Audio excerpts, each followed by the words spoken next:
僕らにどんな世界が道なき道の先に待ってる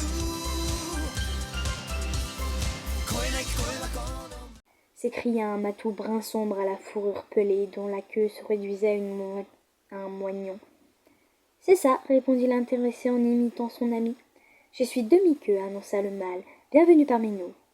Vous avez déjà mangé tous les deux demanda Petite Oreille. Les chats firent non de la tête. Il y en a assez pour vous.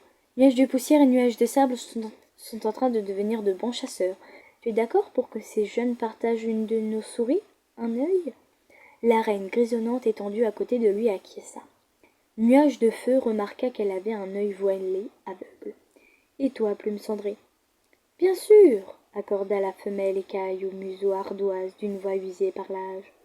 Merci, répondit Nuage gris avec empressement. Il s'avança pour prélever sur la pile de gibier un gros rongeur qu'il déposa aux pieds de son camarade. C'est la première fois que tu y goûtes lui demanda-t-il. Oui, avoua le chaton roux. L'odeur alléchante le faisait saliver. Il frémissait à l'idée de savourer son premier vrai repas de chat sauvage. Alors commence, mais garde-moi un peu. Nuage gris s'effaça pour lui laisser la place. Le requin se baissa et prit une grosse bouchée de viande. Tendre et juteuse, elle refermait toutes les saveurs de la forêt. Qu'est-ce que tu en dis? Fabuleux, marmonna Nuage de feu, la bouche pleine. Bon, à mon tour. Il dépeça la saule. Les deux apprentis se partagèrent la proie en écoutant la conversation des anciens. Quand croyez-vous qu'Étoile Bleue nommera un nouveau lieutenant s'inquiéta Petite Oreille. Comment demanda un œil. Tu es aussi sourde que bibleuse, ma parole, rétorqua le mâle exaspéré. Je me demandais quand notre chef désignerait successeur à Plume Rousse. Indifférente à sa moquerie, la vieille chatte se tourna vers la reine écaille. Tu te souviens du jour où Étoile de Feu a été nommée lieutenante, il y a bien des lunes. Ah oui, c'était peu après qu'elle ait perdu ses petits, répondit Plume cendrée avec gravité. Elle ne serait pas très contente de devoir remplacer Plume Rousse, remarqua Petite Oreille. Il la secondait efficacement, et depuis très longtemps. Mais il lui faudra faire vite. Selon la coutume, la décision doit être annoncée avant minuit. Cette fois au moins, le choix est évident, affirma Demi-Queue.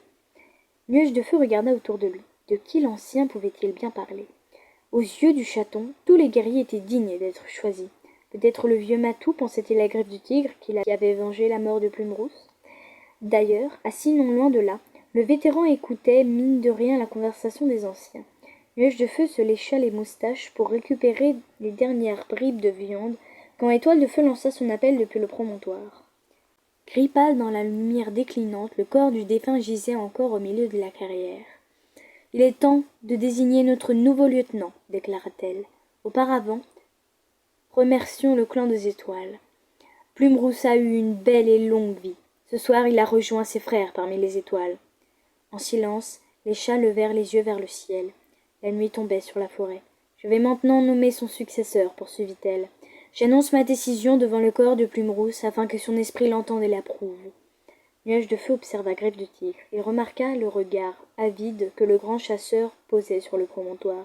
« C'est Cœur de Lion, dit-elle, qui me secondera désormais. » L'apprenti attendit avec curiosité la réaction du perdant. Mais le visage sombre du vétéran ne laissait rien paraître quand il se dirigea vers son camarade pour le féliciter d'un coup de tête si vigoureux qu'il faillit le renverser. « Pourquoi pas Griffe de Tigre ?» chuchota le chaton roux à son camarade. « Probablement parce que Cœur de Lion, qui est un guerrier depuis plus longtemps, a beaucoup plus d'expérience. » Leur chef reprit la parole. Plume Rousse était aussi le mentor de Nuage de Poussière. Comme l'entraînement de nos jeunes ne doit prendre aucun retard, je vais lui nommer un remplaçant sur le champ. Éclair Noir, tu es prêt à prendre ton premier novice. Je te confie donc Nuage de Poussière. Griffe de Tigre a fait du bon travail avec toi, et j'espère que tu sauras transmettre à ton tour ce qu'il t'a appris. Gonflé d'orgueil, le guerrier tacheté accepta d'un hochement de tête solennel. Il s'approcha de son nouvel apprenti pour lui effleurer le nez avec une certaine maladresse. Le chaton remua la queue avec respect sans pouvoir cacher son abattement. « Nous veillerons le corps de Plume Rousse cette nuit, avant de l'enterrer au lever du soleil, conclut Étoile Bleue. » Elle sauta du promontoire et retourna se coucher à côté de son lieutenant. Beaucoup se joignirent à elle. Nuage de Poussière et Petite Oreille étaient de ceux-là. « On y va aussi ?» demanda Nuage de Feu.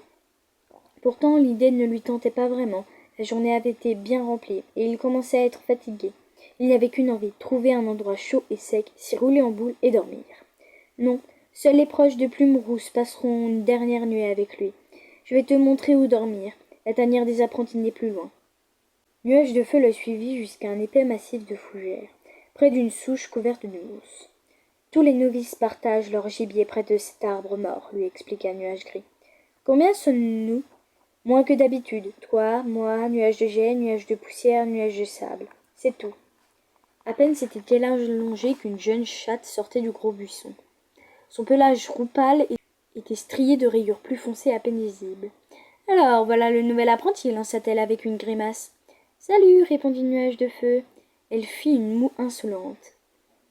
Il sent le chat domestique. Ne me dites pas qu'on doit dormir dans la même tanière. Quelle odeur écœurante! Il fut pris au dépourvu. Depuis son combat contre Longue Plume, les félins s'étaient montrés plutôt amicaux. Peut-être avait-il simplement été distrait par les tristes nouvelles de la journée, pensa-t-il. Ne fais pas attention à elle, s'excusa Nuage Gris. Elle doit avoir avalé quelque chose de travers. Elle est moins désagréable d'habitude. Pfff, cracha-t-elle avec irritation. Oh là, fit la voix grave de Tornade Blanche derrière eux. Nuage de Sable, tu es mon élève, et j'espérais que tu te montres un peu plus accueillante. Pardon, répliqua-t-elle d'un air de défi, la tête haute, le regard rebelle. Je ne m'attendais pas à devoir m'entraîner avec un chat domestique, voilà. Je suis sûr que tu t'y feras, répondit posément le vétéran. Bon, il est tard, et l'entraînement commence tôt demain. Vous devriez vous reposer, tous les trois. Il lança un regard sévère à son apprenti qui baissa la tête avec déférence. Lorsqu'il s'éloigna, elle tourna les talons et disparut dans le massif de fougères, sans manquer de faire la grimace en passant à la hauteur du nuage de feu.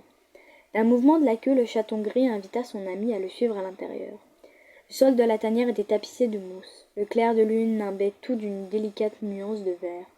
Il faisait bon, l'air sentait la fougère. « Je dors où ?»« Pas à côté de moi !» grogna la femelle qui tapotait le matelas de végétation du bout de la patte. Les deux novices échangèrent un regard, mais gardèrent le silence. Le nuage de feu se fit un tas d'herbe. Lorsqu'ils eurent ramassé un nid bien douillet, il se tourna sur lui-même pour s'y faire une place et s'y coucha. Le sommeil engourdissait ses membres. Il était chez lui désormais. Il faisait partie du clan du tonnerre. You are my special.